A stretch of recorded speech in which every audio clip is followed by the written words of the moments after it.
So welcome back for the second session on interprofessional collaboration.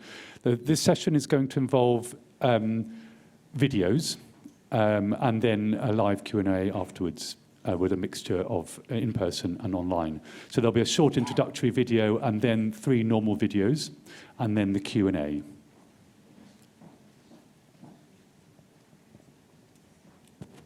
Good morning, everyone. My name is Viviana Valenzuela.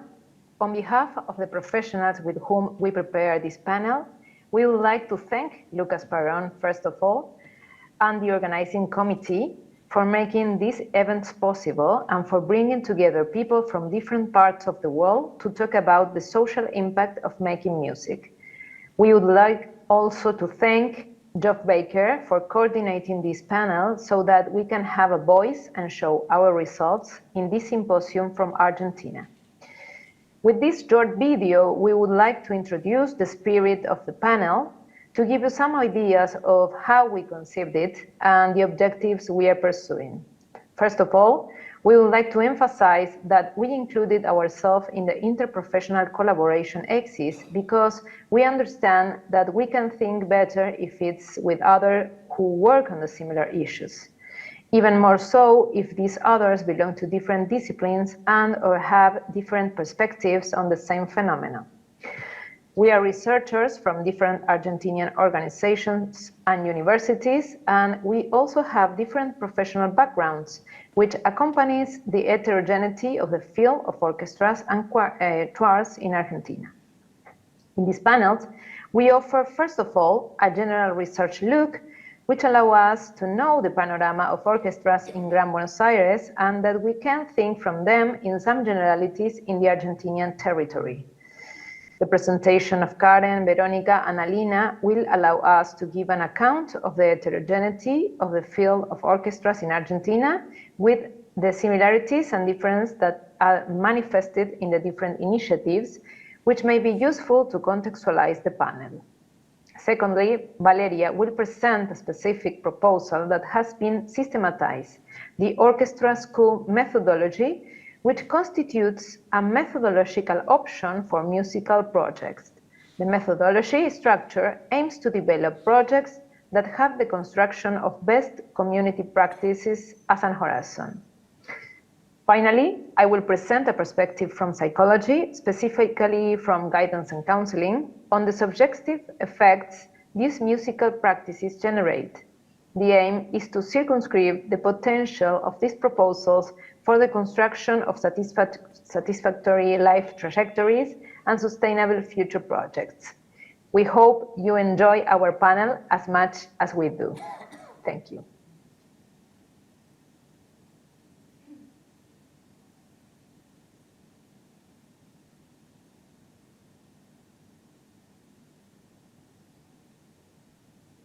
Hi, this is Karen, Veronica, and Alina. Sorry for the background noise, but welcome to Buenos Aires. Now Veronica will continue. Thanks. This presentation is part of the broader collective work of the Research Group on Music and Inclusion, an interdisciplinary research team based at the National University of Avellaneda, Argentina. Co-coordinated by the 3 of us present in this video, the group has been active since 2014 and it consists of researchers and students of anthropology, political science, cultural management and policy, ethnomusicology, music pedagogy, and journalism from different universities. With this group, we have carried out several research projects on children and youth orchestra and choirs. These include individual ethnographic work in a specific orchestra and collective broad surveys of all the orchestra and choirs which function in both the autonomous city of Buenos Aires and the 24 surrounding districts, what we call the Gran Buenos Aires area.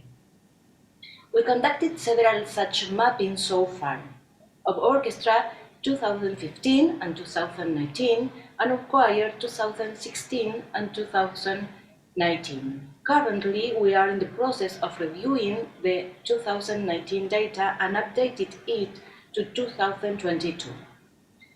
Our mapping includes all the children and youth orchestra identified during the research period, which offer musical training through orchestral practice and which explicitly state in their objectives a focus on social inclusion, social integration, and social transformation, or on children and youth referred to as in situations of vulnerability. The methodological strategy of the research combines desktop research, reviewing the website of all the relevant actors, as well as blog, press articles, and social networks related to the orchestral project and programs. Semi-structured interview with different representatives of all the broader orchestral programs, as well as of many individual orchestras. Open surveys to orchestra staff, including teachers, directors, coordinators, support personnel, or to local authorities involving their management. In-person, telephone, and or electronic communication with relevant actors. With all this information, we create a large table listing all the orchestra we have identified, which we structure around 8 variables: name of orchestra, location, date of creation, institutional insertion, objective, target population, repertoire, and instrument. Before moving on to our main findings, we would like to briefly mention one important element of our theoretical framework. By being spaces that articulate music and social inclusion, we understand the child and youth orchestra to be implementation of cultural policies, not in the often used sense of public policies related to the promotion of artistic practices, but rather in the sense coined by the Argentine-Mexican anthropologist Néstor García Canclini, meaning intervention that effectively seek to intervene in the production of meaning in society. Cultural policies are conceived here as the sum of intervention that guide the symbolic development of a society.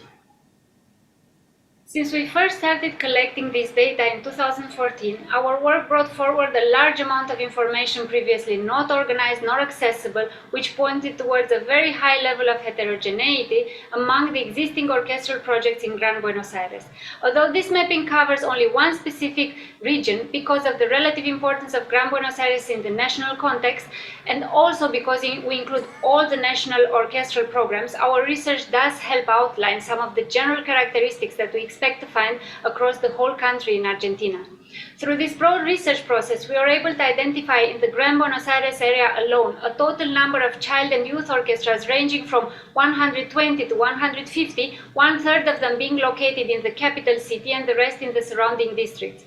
The most important finding is that all these orchestras presented numerous differences in terms of basically everything: institutional settings and articulations, management designs, organizational models, financing methods, team composition, methodologies of intervention, type of activities carried out, pedagogical models, target populations, musical instruments and repertoires, as well as the overall perspectives that they propose, including their aesthetic and musical principles, among others. In terms of numbers, the first orchestras were created in the late 1990s, and starting with 2004, their numbers began to grow significantly, correlated to a strong political will to generate such projects. Since 2014, when we first started counting the orchestras up to now, there has not been a significant increase in the numbers compared to what was happening in the early 2000s. However, this relative stability in numbers does not imply a lack of conflicts nor a stable dynamic in terms of how the orchestras support themselves, which orchestras have opened or closed, what is their institutional affiliation, how they are organized, or how is the relationship among the orchestra staff, the programs coordination, and the decision makers within the public institutions. Often, the continuity of an orchestra is not necessarily given by a state policy, nor by the strength and stability of the institutions, rather from below, from the grassroots, by the constant involvement of the communities that are built around these orchestras, families, teachers, local associations, etc. In terms of institutional settings and articulations, there is a broad range of actors involved from the public sector, civil sector, and the private sector. We have found that the majority of orchestras articulate in some way or another with a public program. At any moment in time, we could identify at least 10 such public programs, which are not at all homogeneous. Rather, they develop different methodologies and involve a broad range of institutions. There are national, provincial, and local programs, and also they can belong to different public policy areas such as education, culture, or social development. The management modalities of an orchestra vary from single management, where a single actor manages an orchestra, to articulated management, where two or more actors from different sectors, different administrative levels, and/or different public policy areas collaborate for the management of an orchestra. Often, the management modalities of an orchestra change over time, and even within the same program, different orchestras may articulate with different actors in non-homogeneous ways. Moreover, many of the orchestras originated within the civil society organizations or developed over time strong affiliations with them. This anchorage sometimes contributes to support the orchestras in crisis periods, particularly through the efforts of orchestra staff, children, and their families. Another major point we would like to focus on in terms of variability of orchestral model regards to the objectives for each of these initiatives. Our analysis of stated objectives reveals a multiplicity of topics that make reference to the collective musical experience and also to a social dimension. In general, we were able to identify a series of common themes, including collective musical practice, an explicit focus on social inclusion, integration, or transformation, a link to education processes, and finally, different issues related to the effects generated at the collective or individual levels. However, although sometimes the wording may be similar, the meanings behind the concepts used to describe these objectives may often vary. In addition to these common themes, several specific ones were also identified, such as the objectives related to providing employment options for the alumni or to offering some sort of prevention mechanisms. The instruments used range from those of a typical symphonic orchestra to those used in popular urban music, with some orchestras using exclusively autochthonous Latin American instruments. Concerning the repertoire, most of the orchestras engage with different expressions of both academic and popular music, both from the written and the oral musical traditions. Therefore, we can confidently say that everything from rock and roll to cumbia to academic music and different types of folklore music is played across the child and youth orchestras in Buenos Aires. Moreover, all of them emphasize the importance of creating or using musical arrangements adapted to the skill levels of the students, thus allowing everyone to play together from the moment they join the orchestra.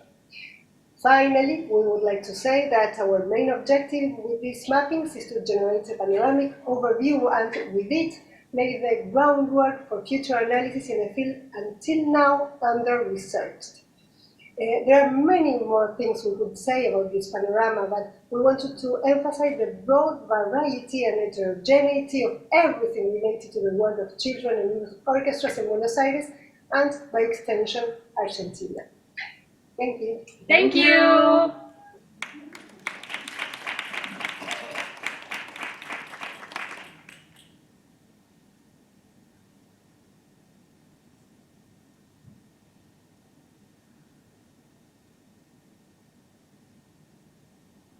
En el marco de la heterogeneidad de programas documentados y expuestos en la ponencia anterior, presentaré a continuación la metodología orquesta-escuela como opción para el desarrollo de agrupaciones musicales que impactan fuertemente como experiencias educativas, sociales y culturales, y como fue documentado por la doctora Viviana Valenzuela, que expondrá a continuación, subjetivas también. Esta metodología está anclada institucionalmente en la Fundación Sistema de Orquestas Infantiles y Juveniles de Argentina, SOIJAR, que diseña sus intervenciones desde un abordaje integral y acciones sistémicas con la música como instrumento.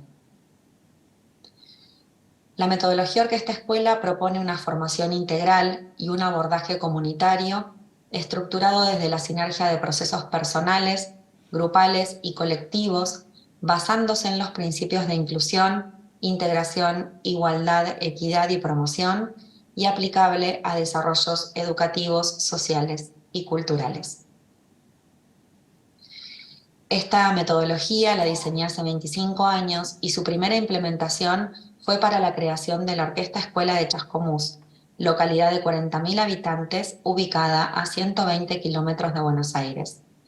Esta primera implementación fue ampliamente reconocida por el ámbito académico musical de mi país y en 2005 reconocida por el maestro José Antonio Abreu como núcleo fundacional de Soijar. También fue destacada como experiencia fértil de la pedagogía del Papa Francisco, embajadora de paz del ex Beatle Ringo Starr, premio Conex en educación de una década y logró la declaración de Chascomús como capital nacional de las orquestas infantiles y juveniles. La metodología Orquesta Escuela cuenta además con una charla TED y una diplomatura universitaria que le enseña. Como acción de verdadera inclusión, la metodología Orquesta Escuela, además de mantener su inscripción abierta durante todo el año, va especialmente a buscar a sus destinatarios, aquellos que nunca se imaginaron estudiando música. A partir del desarrollo de núcleos anexos en escuelas y barrios más postergados, esta acción la desarrolla principalmente desde su estrategia Orquesta del Primer Día, en la que sus participantes vivencian la música como protagonistas y brindando un primer concierto en tan solo 1 hora. Procura la integración social a través de distintas estrategias que permiten construir un todo diverso y rico, garantizando que su propuesta socioeducativa integre aquellos sectores que la comunidad en la que se implementa perciba como diferentes y ofreciendo experiencias que reconstruyen el tejido social desde la conciencia del bien común. Desde el principio de igualdad, la metodología Orquesta Escuela ofrece nuevos puntos de partida que permiten el desarrollo de la singularidad personal desde un renacer sin etiquetas.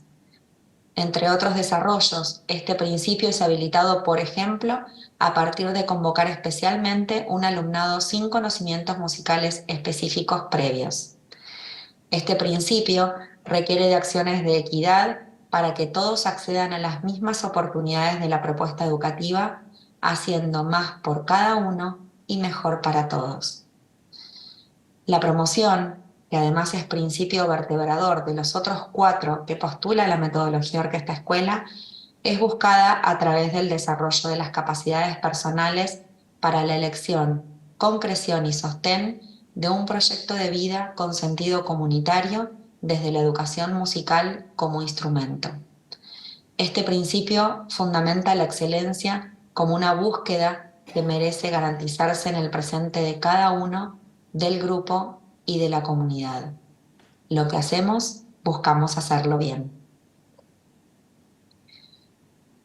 La metodología Orquesta Escuela está proyectada como un instrumento para que sus destinatarios desarrollen la conciencia personal y la cooperación social. Con eje vertebrador en la práctica colectiva, dicha metodología estructura sus estrategias y diseño curricular y didáctico musical desde el desarrollo de 3 dimensiones que aplican además sus 5 principios. La dimensión personal, que acompaña desde un proceso personalizado el desarrollo de cada participante para la búsqueda y conocimiento de su persona como ser único y con inéditas posibilidades. La dimensión grupal de la metodología Orquesta Escuela, que desde el desarrollo de la pertenencia busca la capacidad de ser equipo, promoviendo el aprendizaje y el disfrute a través de vivencias compartidas. Y la dimensión comunitaria, que cultiva la promoción de un sujeto que, además de consolidarse en su singularidad y co-construir un equipo, se desarrolla como parte de un todo más amplio, diverso, complejo y fértil a la vez, en la que despierta a un sentido de común unidad.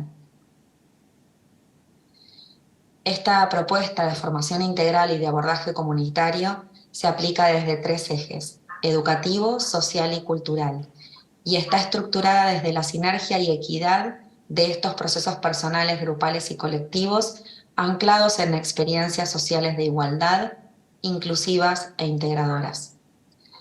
Como es tradición para la metodología Orquesta Escuela, Su definición de educar es desde su etimología, sacar hacia afuera, buscar, encontrar y cultivar el tesoro que como persona cada uno tiene para sí mismo y para compartir. La metodología Orquesta Escuela, como propuesta de educación integral con la música como instrumento, desarrolla una didáctica basada en un trabajo técnico musical vivencial, en el que cada participante de su experiencia centra su mayor energía en el aprendizaje de un lenguaje musical aplicado. A través del trabajo focalizado en el contacto directo con el instrumento, las nociones conceptuales del lenguaje musical surgen como necesidad directa de comprensión y avance técnico-instrumental en sí mismo. La principal búsqueda del eje social de la metodología Orquesta Escuela es la integración. Nuestras acciones centrales pretenden incluir diferentes barrios o perfiles comunitarios, conformando con ellos un 70 u 80% del cupo total de quienes podemos garantizar su promoción personal. El restante 20 o 30% sí se completa a partir de una inscripción abierta, como es regular en la mayoría de los programas del movimiento orquestal y coral infanto-juvenil. La principal búsqueda del eje cultural de la metodología Orquesta Escuela es cultivar el bien común como valor personal y comunitario. Esta búsqueda se enlaza con la propia del eje social, que procura la integración de todos los sectores que así autoperciba la comunidad en la que se implementa. Este cuidado y modalidad de inscripción expuesto cultiva una verdadera integración social entre nuevos enamorados de la música y las familias y niños que eligen inscribirse por sus propios medios en su propuesta de educación musical. Ya todos juntos, los que llegaron solos y los enamorados del camino, hacen música vivenciando que cuando se equivoca alguien en nuestra comunidad orquesta, nos equivocamos todos, pero también que cuando brilla uno, brillamos todos. Será esta maravillosa vivencia la plataforma para alcanzar una cultura del bien común. Una cultura que, sin dejar de desarrollar la experiencia de ser gestores del propio bien, nos regale permanentemente ser partícipes activos del bien común. Desde la sinergia de los fundacionales ejes educativo, social y cultural y las tres dimensiones de la metodología Orquesta Escuela, personal, grupal y comunitaria, gestamos una propuesta de prevención, desarrollo comunitario y promoción humana para lograr la formación integral como objetivo y responsabilidad social, la construcción e internalización de valores, el compromiso y responsabilidad propia y hacia los demás, la participación, el diálogo y la construcción como protagonistas hacedores del presente, y la promoción social que culmina con el armado de proyectos de vida con compromiso comunitario desde el desarrollo de capacidades para la vida. Desde la complementariedad de nuestros tres ejes y principios, utilizamos la siguiente dinámica para el desarrollo metodológico: identificación de problemática, respuesta directa para su atención, análisis y reflexión del proceso, propuesta programática y en permanente evaluación. Así, garantizamos experiencias inclusivas e integradoras que promuevan desde la igualdad y la equidad, cultivando la innovación como búsqueda de respuesta socioeducativa y utilizando la práctica musical colectiva como instrumento para el desarrollo personal y comunitario. Muchísimas gracias.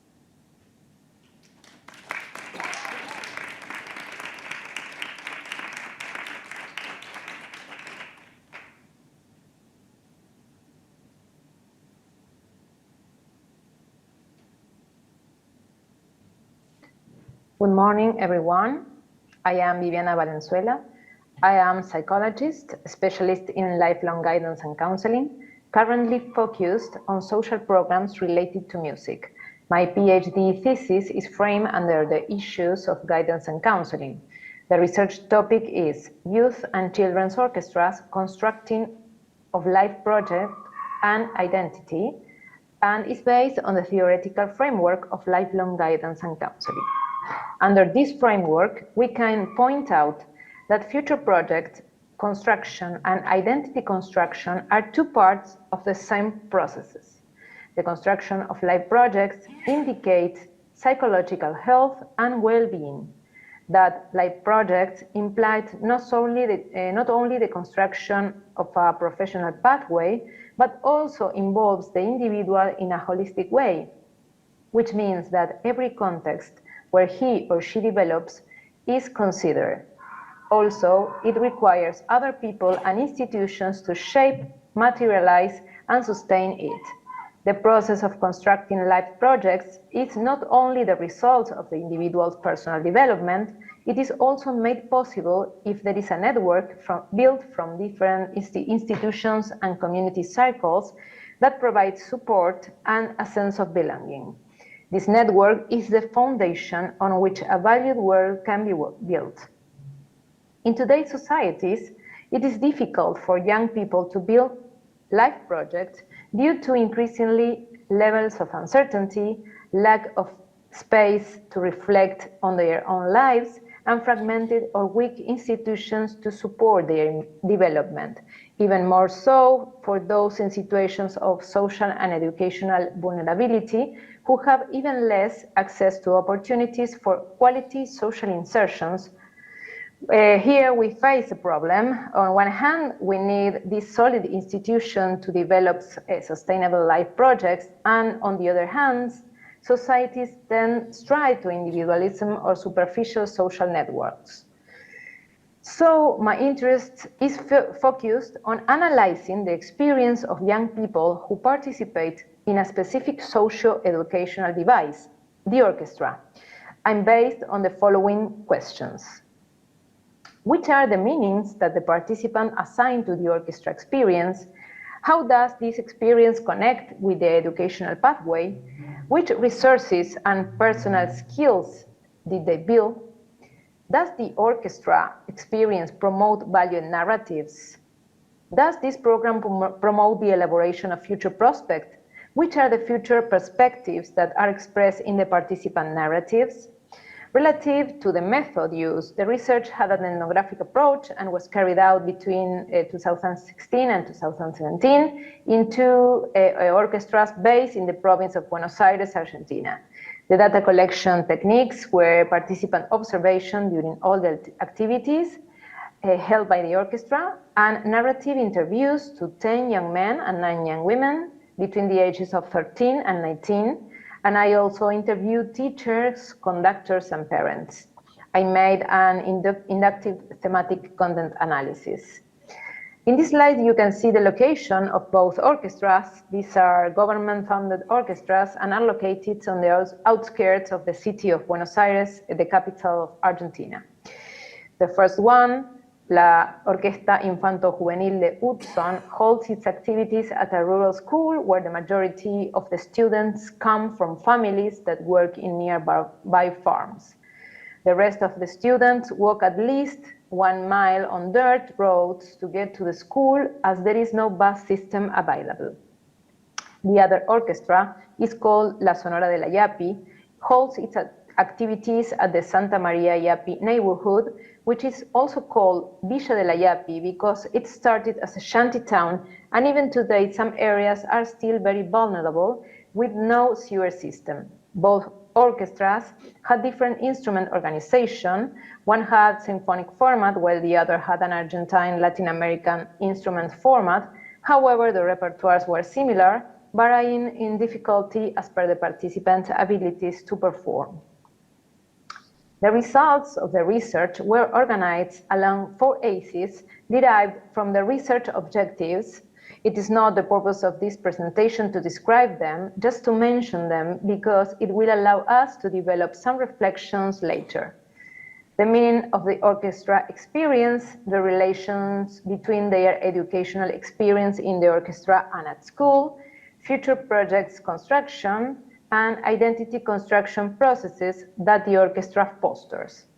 At the general level, we can state that the young people of the study recognize several changes as the result of their experience in the orchestra, expressed in cognitive, emotional, social, material, or other terms. For instance, learning music, knowing other rhythms and cultures, feeling more confident, perceiving happiness, controlling anger and sadness, learning how to interact with others, having more conversations at home, having an instrument at home, etc. They express positive feelings related to the experience and that can be analyzed as psychosocial well-being indicators. Also, personal resources built from these experiences were identified from the narratives. Results shown the possibility of narrating more valued life pathways and impact on the process of identity construction. We could establish relationships between the orchestra experience and the development of future expectations, not only in artistic or musical contexts, but also in other issues. The QR takes you to a folder with the specific articles of this research. The results allow us to identify, value, and state these social educational music programs as privileged environments for the development of significant learning, the construction of valued life narratives, and projects for the future. Despite the learning processes taking place, these are not easily recognized and capitalized by the social actors in the terms they are proposed.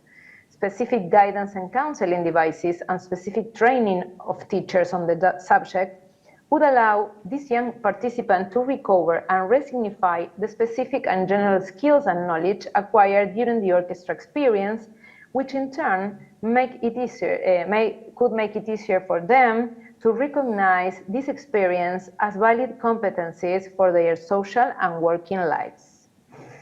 This research contributed to collaborative cross-sector alliances and the design of specific projects for these populations, set a satisfactory starting point for contextualized interventions and the possibility of developing new research to integrate and expand the conceptual frameworks.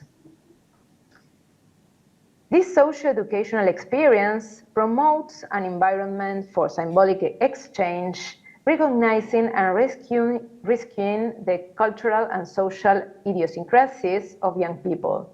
This institution have not only provided academic training, but also identity construction spaces favoring self-reflection and historization, setting the stage for the construction of sustainable life projects.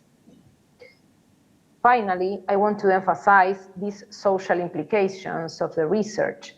The results contribute to the construction of a conceptual framework that integrates knowledge on psychology, specifically guidance and counseling, education and health in community settings, promotes the elaboration of solid theoretical reference for the design and implementation of public policies aimed at equity and social justice. Thank you very much.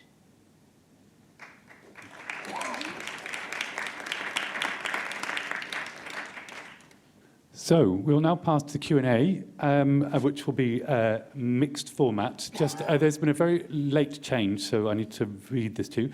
The second presenter, Valeria Atela, can't be with us, but someone else is going to take her place. Carolina Uchilla is going to take her place. Valeria can't be here because she's traveling with a youth orchestra. And Carolina, who's taking her place, is a former student of the Orquesta Escuela de Jazz con Mus, which is a project that Valeria was talking about. And she currently works in El Sistema, Japan. So, to get started, I will start with a question for all of you, and then we'll see if there are any questions from the audience or online. So, one of the issues that came out very clearly in the first presentation was one about variety or heterogeneity across a field. And I was wondering if any of you would like to say anything about variety or heterogeneity over time. In other words, this is a field which has been around for roughly 25 years. And a lot has happened in the last 25 years in terms of research on music education, ideas about music education, research on the social impact of making music in forums like this, research on music and social justice, on community music, and so on and so forth.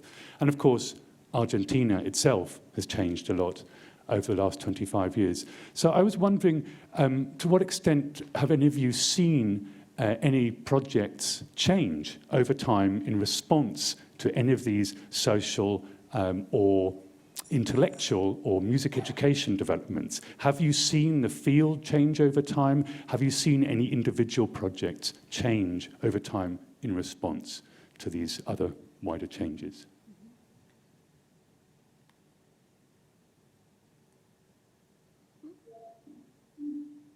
Well, I don't know if my colleagues in Argentina would like to, but I can Why start. don't you start and then you can I see. can start. So we've been starting to look at the orchestras from 2014, when, as we said in the presentation, like they started in the 90s, and then in 2004 there was a big increase. So already in 2014, when we started looking at them, already the panorama was kind of set. So it's actually a very good question, because like if we're thinking now of the changes, personally, I wouldn't think that the major programs changed their perspectives, but they have adapted to local context and situations, right?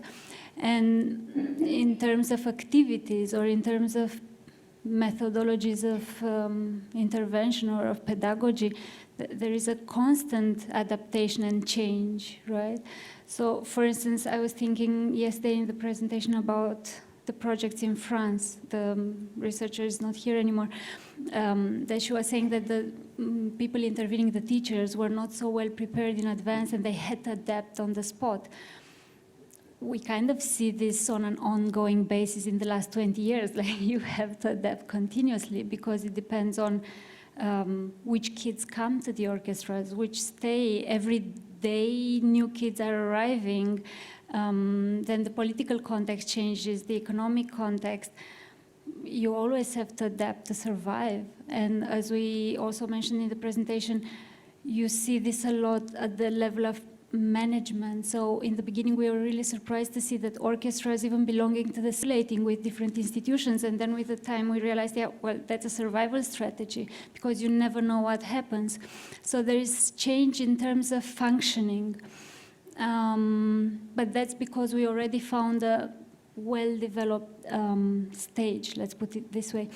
In terms of historical development of orchestras, maybe we could say a big step was when the specifically oriented orchestras towards Latin American music and instruments appeared, because they really have a decolonial framework and philosophy and conceptual framework behind their work, and they're really strong in advocating that. So that was a clear development. Yeah. Maybe someone else would like to add. Yes, I'm sorry, I forgot to welcome our online speakers, so welcome to all of you. Would any of you like to answer that question, add anything? We can't. Oh. You can't hear me? Now we can. Now you can. Okay. Sorry, I'm not okay with my. I have a pneumonia. Pneumonia, is that okay? So I can't speak very well. Cold? Yeah, pneumonia. Yeah. And my English is not so good. But I would like to add to what Alina has said, that I would believe that's the major, those are the major changes we have seen, and many of them due to political changes. But we have also seen that some of the projects, and I wouldn't say only one of them, have changed over time in their opinions about what they do and what they can do. many teachers told me, teachers who have maybe always thought of have had social concerns, have told me that in many programs they would ask when there was a problem, a community problem or a social problem or a psychological problem with a child, they maybe would receive as an answer that they just teach music. I don't think that is wrong, because it has to do with cultural rights. I mean, it has to do with cultural rights. This project do not have to do other issues, I don't know. But many of these coordinators or directors over time have seen that there were many other things they could do, such as articulating with social development or asking for a psychologist to include in the project. Or now I think almost every project or program has a kind of assistant who has to do with community. They deal with community, and I think that has changed. Not in the same way in every project, and there are differences in that issues also. But that is a thing I have heard in many cases. Thank you. Maybe, possibly, if anyone else would like one more response, and then we'll move on to a different question. If anyone would like to add anything, or we can move on to another question. If they don't have something, just listening to Karen, I realized there is another change that has happened, like sometimes new roles have been added, which is connected to what Karen was saying. Once they were in the field, and it's related to discussion from today from the training of musical educators in such contexts, right? So if some orchestras, not all of them, started with the idea of, well, we just teach music, we don't get into any other discussions, and then they found the reality that the reality was coming into their class and they had to deal with it.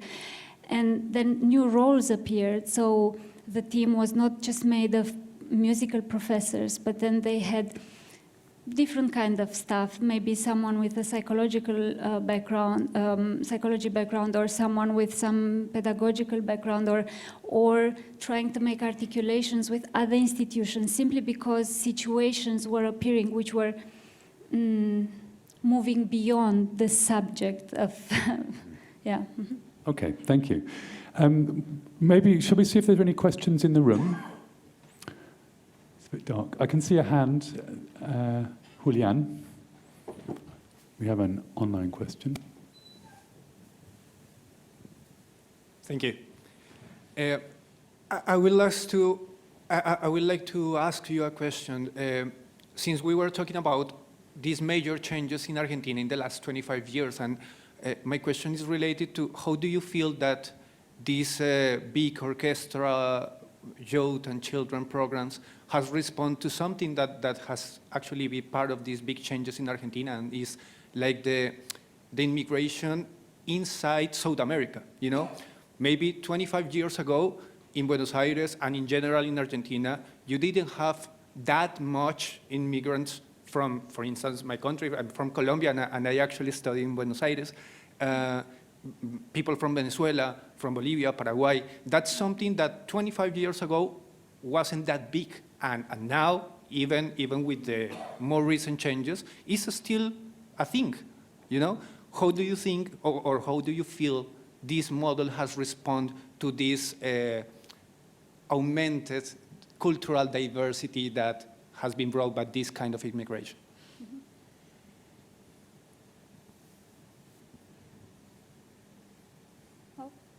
I'll start again, but please feel free to intervene at any point. is true what you're saying.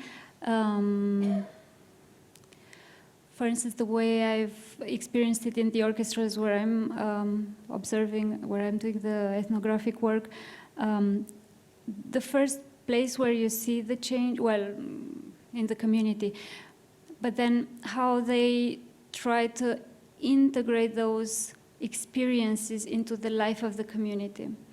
And the first thing you see is the change in repertoire. So the professors taking the decisions and how the decisions are taken, yeah, about the repertoire. They try to bring in music that are from the different regions that are represented in their classrooms. Then a big part of sometimes the survival of the orchestra, as we said, is the community activity and the connection with the community. So they would organize local feasts, right? And that would be with food and with local music. And then it turns out that it's not just that you bring culture or music in the community, but there's a rich music tradition. So then they are integrating that in the orchestra. So then it changes a lot. Then a lot of the teachers nowadays are coming from other areas. So that's another layer. Yeah. I can this also is part of the heterogeneity that you commented before. In my research, I was able to talk with teachers who commented how immigration gave the marks to the specific projects in the selection of the repertoire, in the very life of the orchestra, in the community. For instance, the rituals, the meals that families bring to the children, in the social, the spare time of the orchestra. I think it's very important to comprehend the heterogeneity of the. One of the orchestras was a rural school where children were from Bolivian families that dedicate to the priests and I can't get the word, the exact word, but we could see that differences between one and another in my research. I could see it. Thank you. I could add something else. That's an interesting question. I think they started those projects. Argentina is a very diverse country, not the only one, of course, and nearby migrants have come for many years. So I think many of these projects started with the diversity of migrants, which is just part of a vulnerable socio-cultural, I don't know the word, community. But I wanted to say there is a very interesting thesis made by one of our colleagues from the group Music and Inclusion, Elsie Martinez.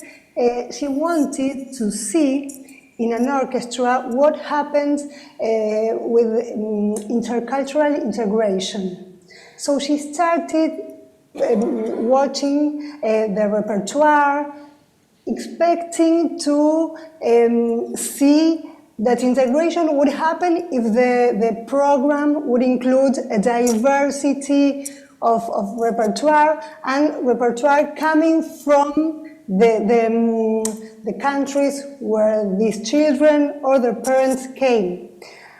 And what she observed that there was not a question of the program and the coordination to think about what is the repertoire coming from their countries, but that there was a diversity of repertoire, and that integration happened. She contrasted, there were not many migrants in that orchestra, but she was so involved in it that she wanted to go on.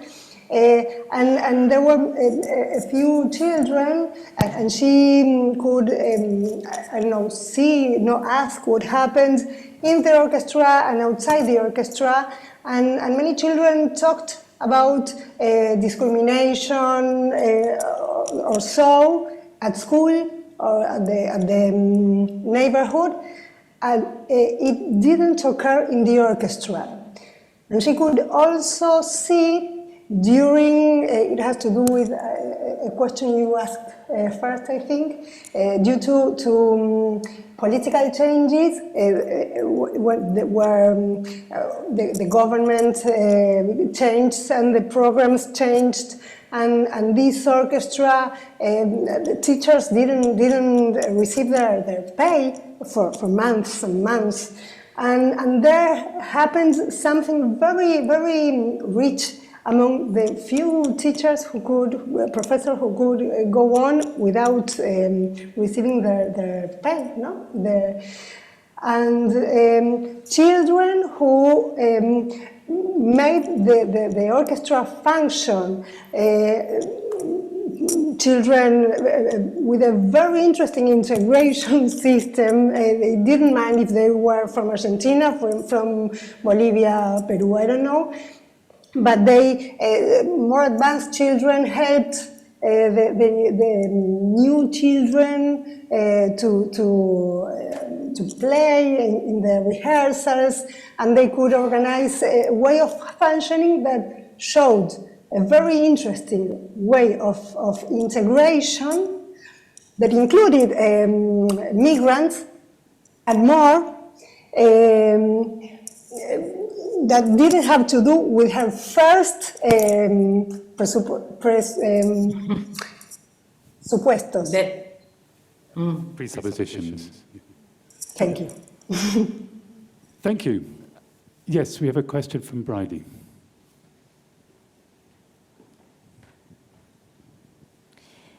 Thank you, everyone, for your videos and the conversation. It's been really interesting, an interesting end to our day.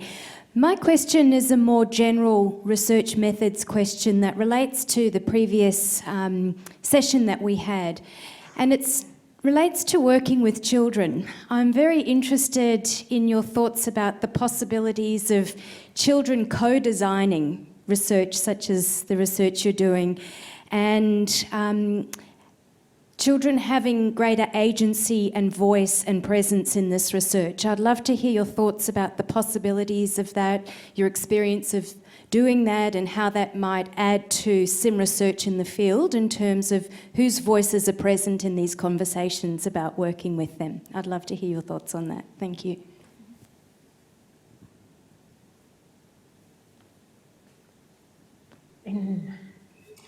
You can talk a lot about that, Alina. In my case, I interviewed, I did with an ethnographic approach. I stayed in the orchestras for almost 2 years. The children called me teacher, come here, teacher. And I had interviews, small interviews during the activities, and interviews that were set for a specific time,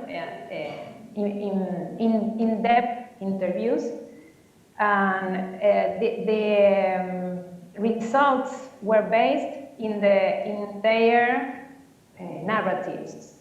I took other, for instance, brochures, their teachers and directors' narratives, but the the specific results were taken of their narratives. I know I am exploring another way of co-constructive research that I am trying to implement in the next research, in the next study, where students or the young people can collaborate in the writing of the results, where they can express in the writing their view about their own experience, not only my view about their narratives. Thank you. I'm afraid we're going to have to make that the final response because we have about 30 seconds left and we're keeping to time in this conference. And I think that's a good note to end on, actually, this reflection on voice, because I think it's a very important one relating to research. It's obviously a very important one in the field that you're researching, the one of large ensembles, where voice has historically been something of a problem, and perhaps researchers can point some ways forward in that respect.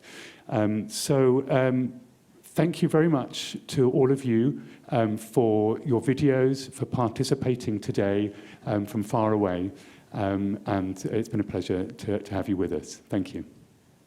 And thank you, Geoff.